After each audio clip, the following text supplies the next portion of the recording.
নতুন প্রধান বিচারপতি সৈয়দ রেফাত আহমেদের শপথ দপ্তর পেলেন উপদেষ্টা সুপ্রদীপ চাকমা ও বিধান রঞ্জন রায়।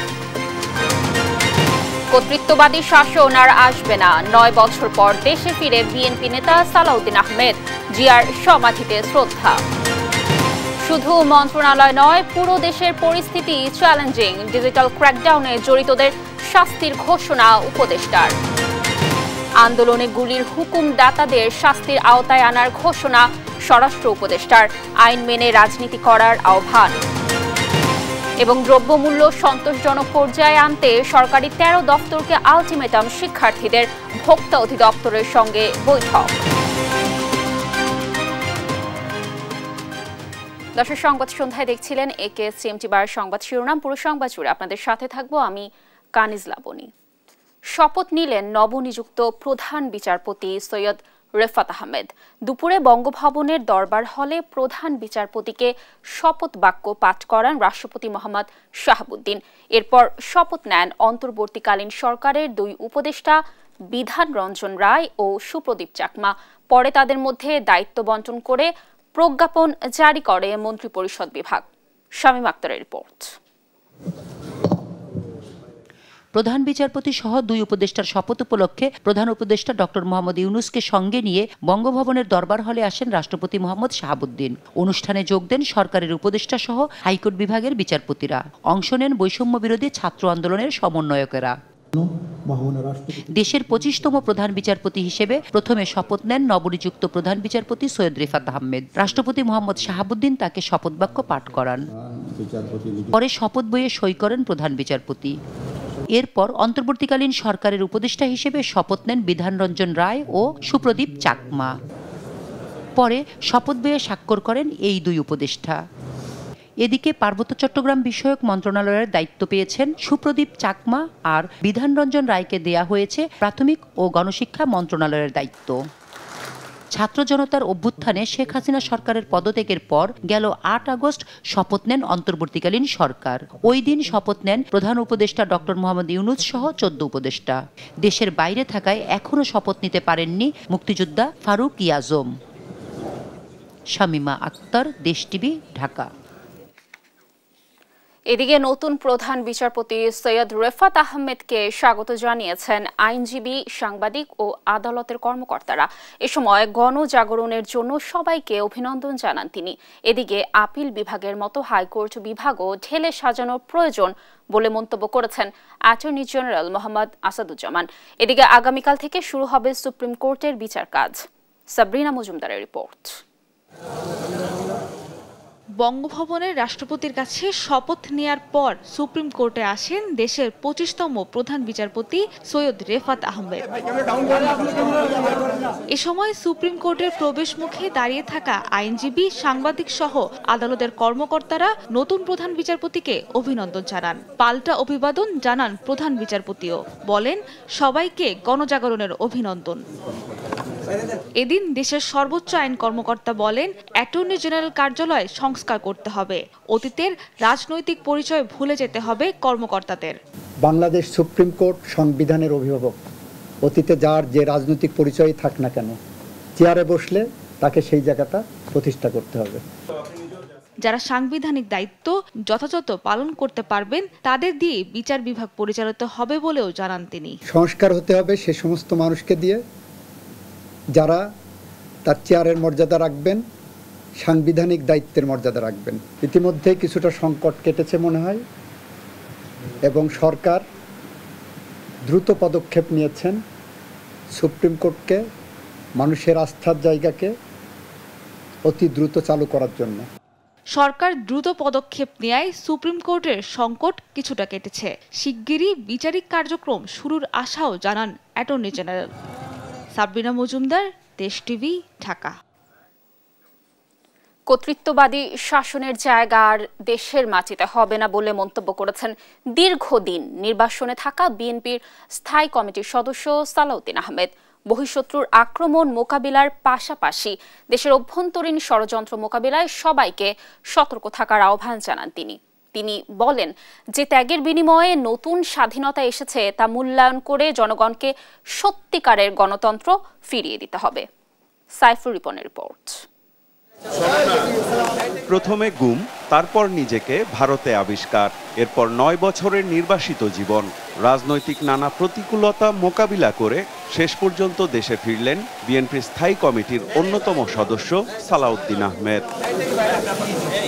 বেলা 2টায় দেশের মাটিতে পা রাখবেন এমন খবরে নির্ধারিত সময়ের আগেই হাজারো নেতাকর্মী ভিড় জমান বিমানবন্দরে। তাদের সামলাতে হিমশিম খেতে হয় নিরাপত্তা কর্মীদের। সালাউদ্দিন আহমেদের প্রত্যাবর্তনের খবরে বিমানবন্দরে তাকে বরণ করতে ছুটে আসেন বিএনপি নেতারা। বলেন, কর্তৃত্ববাদী ফ্যাসিস্ট দুঃশাসন আর চায় না দেশের মানুষ। বাংলাদেশের সামগ্রিক পরিস্থিতি বিবেচনা করে উনি অনেকদিন পর বাংলাদেশ আসার সুযোগ পেয়েছেন প্রিয় জন্মভূমিতে। নতুন প্রজন্মের যে পালস, রাজনীতির যে পালস উনি সেই ধারণ করে এই বিএনপিকে গড়ে তোলার জন্য নেতৃত্ব দেবেন বলে আমরা আশা করি। আল্লাহর অশেষ মেহেরবানিতে থেকে হায়াতে বেঁচে আছেন। আমরা চাই এর সময় গুম খুন সব কিছুর প্রপার বিচার হোক। এই খুনি হাসিনা যেভাবে পতন হয়েছে এরকম পতন পৃথিবীর আর কারোর হয় নাই, এবং তার শাস্তি সে পেয়েছে, এবং জনগণের শাস্তি কিন্তু এখনো সে পায়নি, আল্লাহ প্রদত্ত শাস্তি পেয়েছে। গুম খুনের রাজনীতির দিন শেষ বলেও দাবি করেন তারা। আগামী দিনের বাংলাদেশ আবু সাইদ, মীর মুগ্ধের, শহীদদের রক্তের বাংলাদেশ। এখানে আমরা অনিয়ম অত্যাচার আমরা আর দেখতে চাই না। আজকে ফ্যাসিবাদের পতন হয়েছে, মানুষ মুক্ত আবহাওয়ায় নিঃশ্বাস নিতে পারছে। মানুষ চায় নতুনভাবে বাংলাদেশ গড়ে তুলতে, যাতে এইখানে কোনো হিংসা বিদ্বেষ কোনো সংঘাত চলবে না। বিমানবন্দর থেকে বের হয়ে বিএনপির প্রতিষ্ঠাতা জিয়াউর রহমানের সমাধিতে নেতাকর্মীদের নিয়ে শ্রদ্ধা জানান সালাউদ্দিন আহমেদ। দোয়া মোনাজাত শেষে কথা বলেন সাংবাদিকদের সাথে। আমরা বহিঃশত্রুর আক্রমণ থেকে এই দেশকে রক্ষা করব ইনশাআল্লাহ। আভ্যন্তরীণ ষড়যন্ত্রকারীদের কাছ থেকে যাতে এই রাষ্ট্র হেফাজত থাকে, সেজন্য আমাদের সতর্ক থাকতে হবে। এই মুহূর্তে আমাদের সবচেয়ে বড় দরকার আমরা সবাই ধৈর্য ধারণ করি, শৃঙ্খলা ফিরিয়ে আনি, সমস্ত জায়গায় আইন শৃঙ্খলা পরিস্থিতির উন্নতি করি। বলেন, দেশের মাটিতে কর্তৃত্ববাদের কোনো স্থান হবে না। যে ধর্মেরই হোক, যে গোত্রেরই হোক, যে বর্ণেরই হোক, আমরা সবাই স্বাধীন সার্বভৌম বাংলাদেশের সমান নাগরিক। সুতরাং কোনো একক রাজত্বের জন্য, একক শাসনের জন্য, কর্তৃত্ববাদের জন্য যারা বাংলাদেশের রাজনীতি করবে তাদের কোনো জায়গায় এই দেশে হবে না। 2015 সালের 10 মার্চ উত্তরা এলাকা থেকে গুম হন সালাউদ্দিন আহমেদ। এর 62 দিন পর ভারতের মেঘালয় রাজ্যের শিলংয়ে তার সন্ধান মেলে। সাইফুল রিপন, দেশ টিভি, ঢাকা। সাবেক প্রধানমন্ত্রী শেখ হাসিনাকে দেশে ফিরিয়ে আনার বিষয়ে আইন মন্ত্রণালয়ের পরামর্শ অনুযায়ী ব্যবস্থা নেওয়া হবে বলে জানিয়েছেন পররাষ্ট্র উপদেষ্টা তৌহিদ হোসেন। রোববার পররাষ্ট্র মন্ত্রণালয়ে এক সংবাদ সম্মেলনে এ কথা জানান তিনি। উপদেষ্টা বলেন, মানুষ যেন ভারতকে বাংলাদেশের বন্ধু ভাবে, সেদিকেও দিল্লিকে ঢাকাকে সহযোগিতা করতে হবে। সংখ্যালঘু সম্প্রদায়ের উপর হামলা গ্রহণযোগ্য নয় বলেও মন্তব্য করেন তিনি। তিনি জানান, সোমবার সংখ্যালঘু সম্প্রদায়ের নেতাদের সঙ্গে বৈঠক করবেন প্রধান উপদেষ্টা ডক্টর মোহাম্মদ ইউনূস। সংখ্যালঘুদের উপরে নির্যাতনের প্রসঙ্গ এসেছে। এগেইন আমি যদি এখন বলি যে না এরকম কিছু হয় নাই, এটা ক্রেডিবিলিটি পাবে না বা আপনারাও আমাকে বিশ্বাস করবেন না। বিষয়টা হলো যে ঘটনা ঘটেছে, আমরা জানি কিছু ভায়োলেন্স ঘটেছে। এখন এটার দুটো কারণ থাকতে পারে। যেমন একজন বলছিলেন যে ঠিক আছে অমুক জায়গায় বলা হচ্ছে যে হিন্দুদের ঘরে আক্রমণ হয়েছে, পাশে তো মুসলমানদের ঘরে আক্রমণ হয়েছে। কারণ সেটা আসলে ধর্মীয় কারণে না, রাজনৈতিক কারণে। এর মানে এই না যে রাজনৈতিক কারণে কোনো সংঘাত বা এই ধরনের এই যে কারোর বিরুদ্ধে আগুন লাগিয়ে দেওয়া বা আঘাত করা, এটাকে কোনো অবস্থাতেই মেনে নেওয়া যায় না। রাজনৈতিক কারণে অথবা ধর্মীয় কারণে কোনো অবস্থাতেই না। শেখ হাসিনা ফিরবেন কিনা সেটা তো আমার বিষয় না, সেটা আপনার তাকে জিজ্ঞেস করবেন। এটা যদি আমাকে আইন মন্ত্রণালয় কখনো বলে, এটা আমার বিষয় না। আইন মন্ত্রণালয় যদি বলে যে তাকে ফিরে আনার জন্য চিঠি দেন, আমি দেবো, একটা চিঠি পাঠিয়ে দেবো। দর্শক দেখছেন সংবাদ সন্ধ্যা।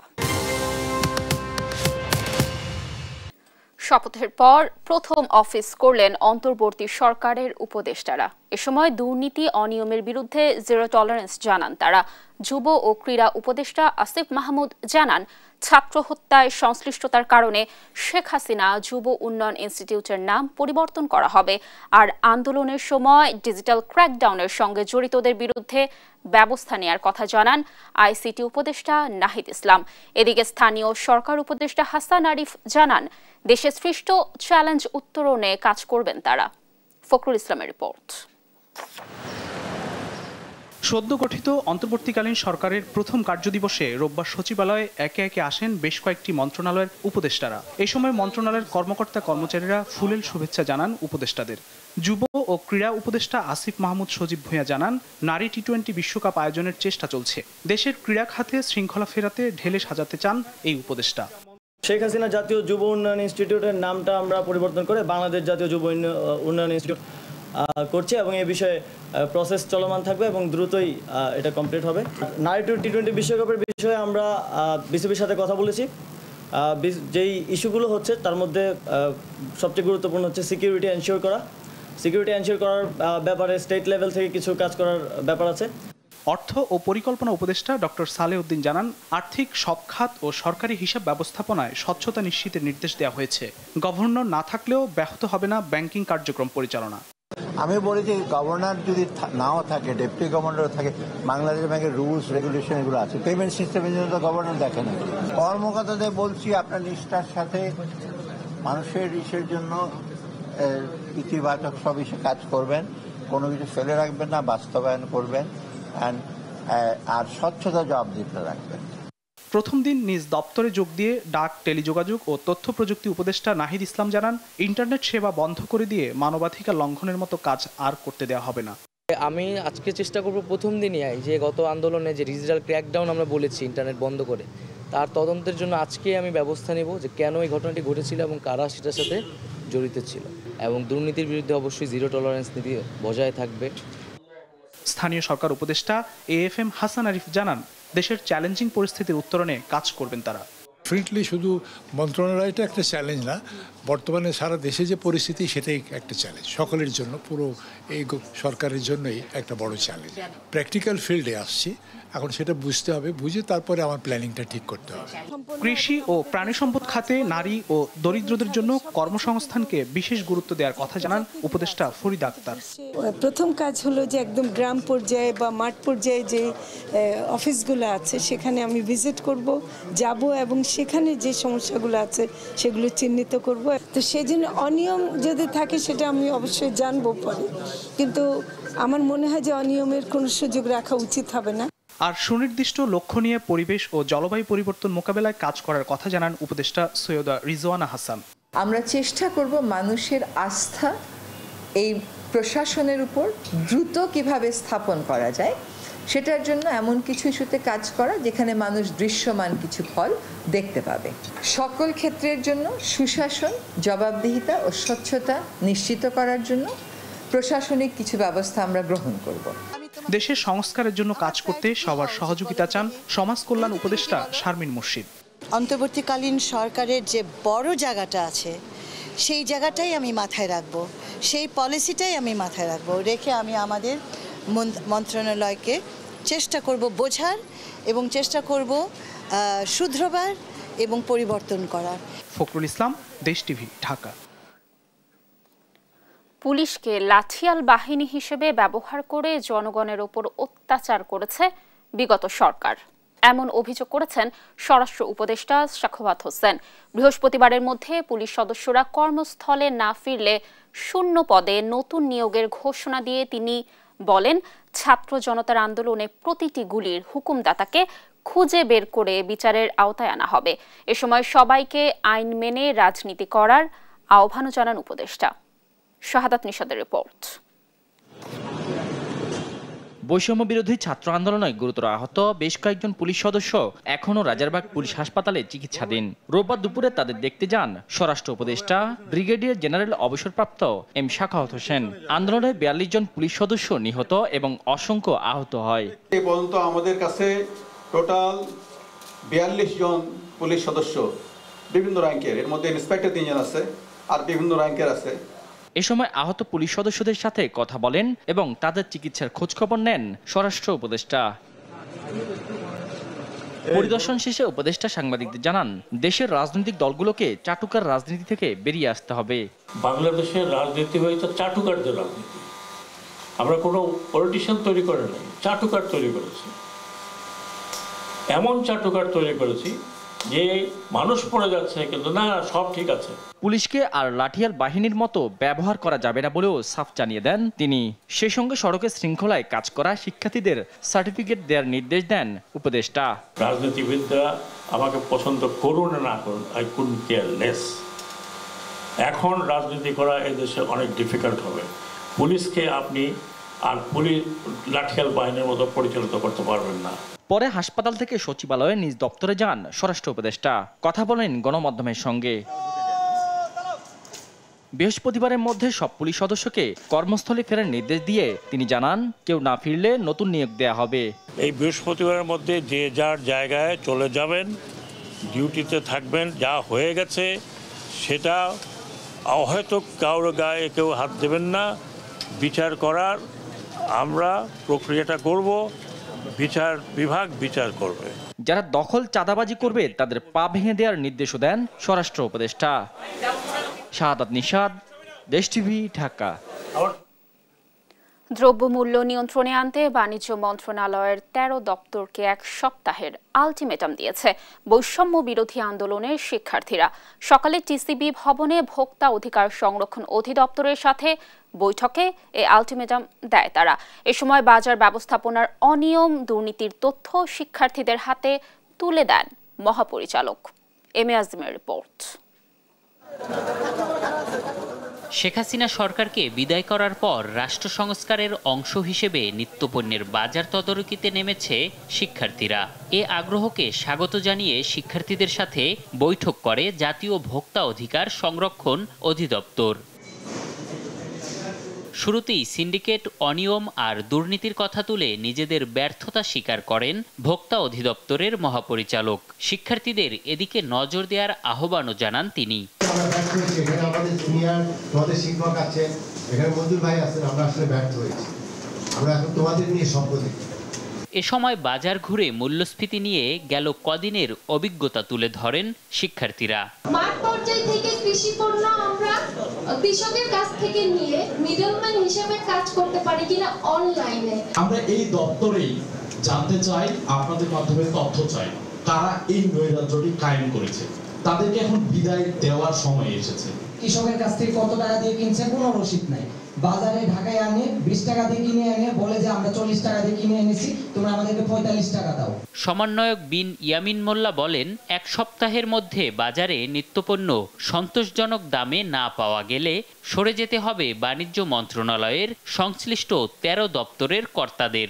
বাণিজ্য মন্ত্রণালয়কে আমরা মূলত আলটিমেটাম দিচ্ছি যে আগামী 1 সপ্তাহের ভিতরে যদি বাংলাদেশের এই যে দ্রব্যমূল্যের পরিস্থিতি, এই দ্রব্যমূল্যের পরিস্থিতি নিয়ন্ত্রণে আপনারা জনগণের কাছে সন্তোষমূলক ব্যবস্থা গ্রহণ করতে না পারেন, তাহলে আপনারা পদত্যাগ করবেন। বিগত দিনে ভোক্তা অধিদপ্তরের তদন্ত প্রতিবেদন শিক্ষার্থীদের হাতে দিয়ে মহাপরিচালক বলেন, সমস্যা চিহ্নিত করা, এখন শুধু সমাধানে এগিয়ে আসতে হবে। তোমরা ওখানে ওগুলো পড়লেই বুঝতে পারবে যে কোন জায়গায় সমস্যা। সমস্যা কিন্তু চিহ্নিত, এখন সেই চিহ্নিত সমস্যা থেকে বেরিয়ে আসতে হবে। আমাদের ব্যবসা বাণিজ্যের আরেকটি প্ল্যাটফর্ম আছে কি, ই-কমার্স প্ল্যাটফর্ম। এখনো দেখবা যে ফেসবুকে ফেক জিনিসগুলো করছে। তোমরা তোমরা আইটিতে দক্ষ, তোমরা সেইগুলো চিহ্নিত করো, তারা এই ফেকগুলো করছে। সারা দেশে শিক্ষার্থীদের সমন্বয়ে ভোক্তা অধিদপ্তর কাজ করবে বলেও জানান মহাপরিচালক। এম এ আজিম, দেশ টিভি, ঢাকা। দর্শক দেখছেন সংবাদ সন্ধ্যা। এবার আন্তর্জাতিক প্রসঙ্গ। মার্কিন নির্বাচনের বাকি প্রায় 3 মাস। নির্বাচনী দৌড়ে নিজের শক্তি ও সমর্থনের জানান দিচ্ছে কামালা হ্যারিস। নিউ ইয়র্ক টাইমসের সর্বশেষ জরিপে উইসকনসিন, পেনসিলভানিয়া ও মিশিগানে 50% সমর্থন পেয়েছেন তিনি, আর যেখানে ট্রাম্প পেয়েছেন 46%। আরও জানাচ্ছেন আফরিন মৌ। মার্কিন প্রেসিডেন্ট নির্বাচনকে সামনে রেখে একের পর এক অঙ্গরাজ্যে প্রচারণা চালাচ্ছেন ডেমোক্র্যাট দলের প্রেসিডেন্ট প্রার্থী কমলা হ্যারিস ও রিপাবলিকান প্রার্থী ডোনাল্ড ট্রাম্প। এ সময় একে অন্যকে আক্রমণ করতেও পিছপা হচ্ছেন না তারা। দিন দিন জনপ্রিয়তায় ট্রাম্পকে ছাড়িয়ে যাচ্ছেন কমলা। মার্কিন নির্বাচনের প্রায় 3 মাস বাকি থাকতেই নিজের শক্তি ও সমর্থনের জানান দিচ্ছেন তিনি।